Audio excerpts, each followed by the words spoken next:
Bonjour à tous, bienvenue à Albi. On va vous présenter l'exposition organisée par la Galerie Cubar, une galerie associative fondée par 12 artistes d'Albi et de la région Occitanie.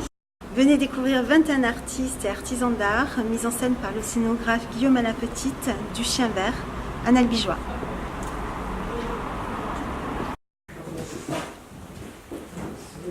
Bienvenue dans la salle du cabinet de curiosité. Donc vous retrouvez ici un univers entre la famille Adams et Tim Burton, où se mélange le contemporain, l'étrange, le mystère. Vous avez ici Chimère et compagnie, Corinne Chauvet, Stéphanie Châtelet, Rosanne Alapetite, Corinne Garcia, Kersi Gols, plein d'artistes qui se sont mêlés à l'étrange.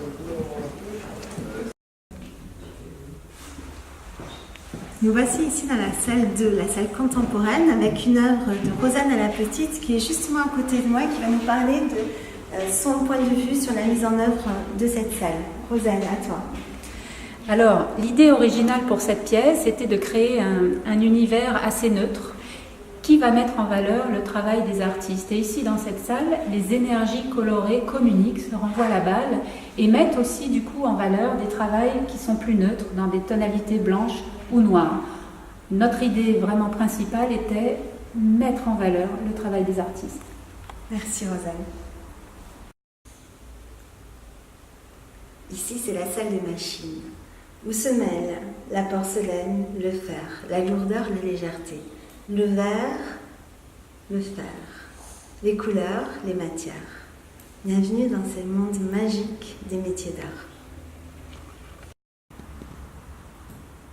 Ici, les artistes font les permanences. On a la chance d'avoir Nathalie Cholec. Nathalie, est-ce que tu peux nous dire en 2 mots ce qui t'a plu dans ce projet ? Alors, ce qui m'a plu dans ce projet, c'est déjà l'originalité de l'idée de présenter des œuvres artistiques, des métiers d'art dans un lieu décalé, avec une scénographie qui met en valeur nos travaux, qui sont très variés, des matériaux différents, des techniques différentes et qui finalement montrent au public que l'on peut tout à fait harmoniser et mettre en valeur des objets d'art chez soi, sans se soucier de savoir si ça va ou si ça va pas, mais basé uniquement sur le ressenti, le coup de cœur.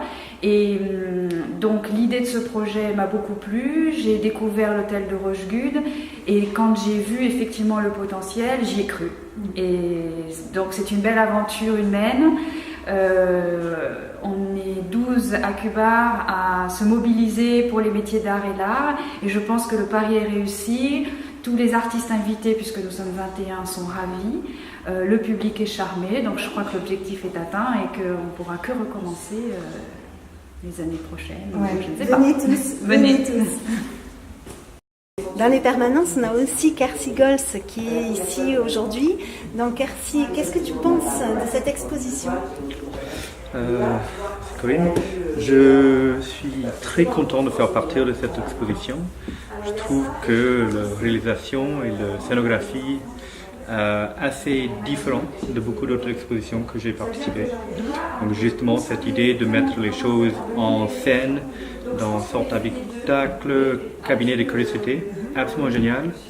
Et pour mon travail, je trouve que ça l'apporte vraiment en situation où les surfaces, le côté épuré, ils permettent de vivre en contraste avec d'autres supports, les vieux meubles, les murs blancs, vraiment comme je souhaiterais les voir vivre en situation réelle. Alors voici Annie Quérault qui est notre maman à tous, notre amie à tous et qui a été l'organisatrice, la tête pensante de ce projet. Ouais, donc Annie, qu'est-ce que tu pourrais nous dire de ce projet ? Je vais aller me coucher. Oui, je voudrais me coucher. Bon d'accord, merci Annie. Non, bon, moi là, je suis contente, hein, bien évidemment. Hein. J'espère que vous regrettez pas l'idée. C'est toi, parce que moi j'ai eu que l'idée, hein. C'est vous qui avez fait le reste. Hein. Ça fait pas mal aussi, il ne faut pas être non, mais on fait les choses les uns avec les autres, ouais. Parce que sans les pièces, on ferait rien. Sans Guillaume, on n'aurait rien fait non plus. Voilà, et ce matin, j'ai reçu un super message en disant « Ça serait bien que peut-être on envisage de faire une expo à Sainte-Cécile ou à Saint-Salvi pour Noël. Et pourquoi pas? Et pourquoi pas, il suffit d'avoir un peu d'énergie, mais surtout un peu d'argent. Hein? Beaucoup d'argent. Beaucoup d'argent. Vive les collectivités publiques. Ouais.